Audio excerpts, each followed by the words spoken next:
आत्माराम की आत्मकथा। स्वामी जपानंद। श्री मां के न्यायालय में आवेग पूर्वक उन्होंने और भी कई बातें कही और पूछा, हाँ तो तुम शांति का क्या उपाय बता रहे थे? मैं बोला, माँ वह इस प्रकार है, तुम अपनी दादी तथा छोटे मास्टर के साथ श्री मां शारदा देवी के पास जाओ। वे जो कुछ कहेगी वह तुम्हारे और मेरे कल्याण के लिए ही होगा। तुम उसे स्वीकार कर लेना और उसी के अनुसार काम करना। इससे तुम्हें बहुत शांति मिलेगी। माँ की दादी तथा उनकी माँ को यह बात बताने पर दोनों बहुत खुश हुई।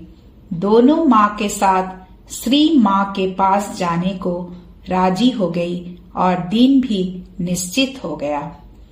यहाँ यह बता देना उचित होगा कि मेरी माँ द्वारा विवाह से इनकार करना ही सारी अशांति का मूल कारण था और यह सोचकर सबका मेरे ऊपर ही क्रोध था कि मैं ही उन्हें मना करता हूँ। मेरे साथ तय हुआ कि दोनों ही श्री माँ के समक्ष अपनी इच्छा प्रकट करेंगे और उनका जो भी आदेश होगा दोनों ही मान लेंगे। छोटे मास्टर ने भी इस बात को स्वीकार कर लिया और इस काम में बड़ी सहायता की। सूचना मिली कि श्री माँ शीघ्र ही जयराम बाटी जाएगी, इसलिए माँ की दादी, उनकी माँ और वे स्वयं एक दिन छोटे मास्टर को साथ लेकर उद्बोधन गए। उनकी दादी ने ही उस दिन सारी बातें की और किसी को कुछ कहने नहीं दिया। मेरे विरुद्ध भी बहुत कुछ कहा, परंतु भाग्यवश श्री माँ के साथ मेरा परिचय घनिष्ठ न होने से वे समझ नहीं सकी।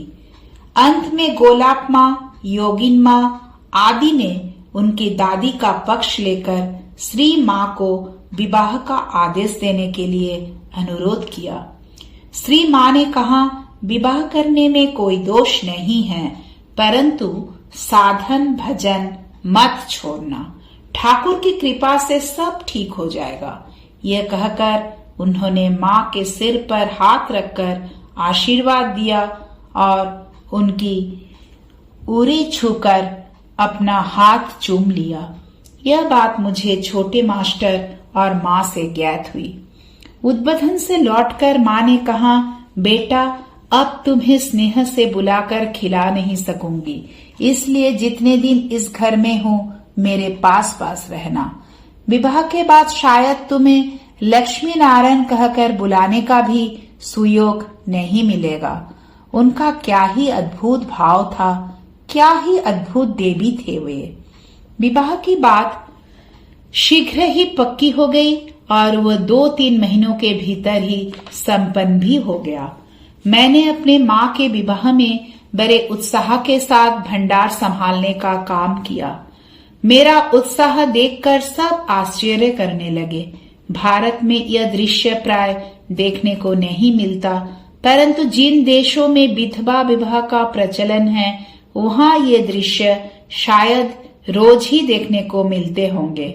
लेकिन इसमें नवीनता थी, क्योंकि मेरी माँ कुंवारी थी। उसी समय एक व्यक्ति जो बाद में मेरा धर्म भाई हुआ था ने कहा था, क्या कभी पुत्र भी माँ के विवाह में सम्मिलित हो सकता है? यह तो सृष्टि के परे की बात है भैया। इस पर मैंने कहा था, क्यों हर पार्वती के विवाह में क्या गणेश जी उपस्थित नहीं थे? यह भी उसी प्रकार है। विवाह के पूर्व के दिनों में माँ प्रतिदिन सामने बिठाकर मुझे खिलाती थी और सबसे कहती, देखना इससे कोई कष्ट ना हो। विवाह के दिन सुबह वे अपनी बड़ी बहन को लेकर मेरी पास आई और मेरा हाथ उनके हाथ में देकर कहा, दीदी लक्ष्मी नारायण को तुम्हें सौंप कर जा रही हूँ, तुम इसे देखना लौटकर इसे अहीं पाऊं। इसके आगे वे कुछ बोल नहीं सकी और फूट फूट कर रोने लगी। इसके बाद मेरे सिर पर हाथ फिराते हुए कहने लगी, बेटा, तुम्हारी माँ पराधीन है, इसलिए तुम्हें छोड़कर जाने को बाध्य है। लेकिन जैसी तुम्हारी माँ हूँ ठीक वैसे ही रहूंगी, कुछ नहीं बदलेगा। और आज से तुम मेरी बड़ी बहन को मेरी ही तरह देखना तथा उनकी बात सुनना, और शैतानी करके जैसे मुझे कष्ट देते थे वैसे इन्हें मत देना। उसी दिन से मैं उनको बड़ी माँ कहकर संबोधित करने लगा। विवाह के बाद वाले दिन सुबह यात्रा के पूर्व माँ ने मुझे बुला भेजा। पता नहीं क्यों और किस कारण मेरा मन दुखी था, इसलिए मैं चुपचाप अपने घर में बैठा हुआ सोच रहा था, हाय भगवान, गर्भधारिणी माँ को मृत्यु छीनकर ले गई और इस माँ को विवाह।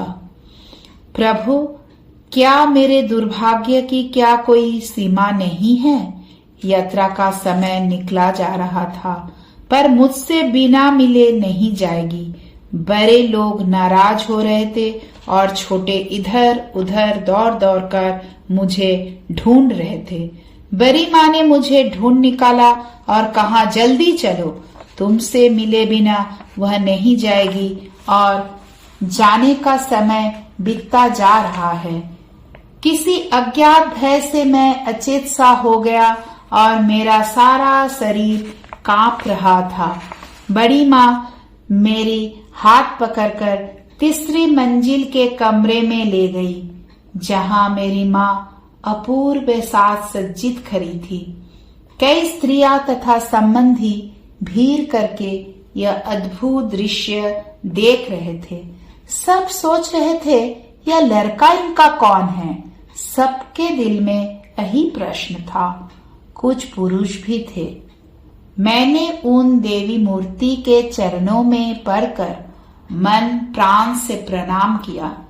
मैं कहाँ था, क्या कर रहा था, क्या उचित और क्या अनुचित था, यह भाव मेरे मन में न था।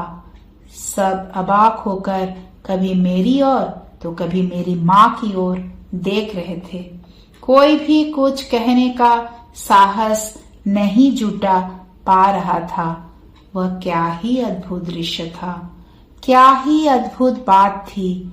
अब उन बातों की याद करके मुझे भी बड़ा आश्चर्य लगता है।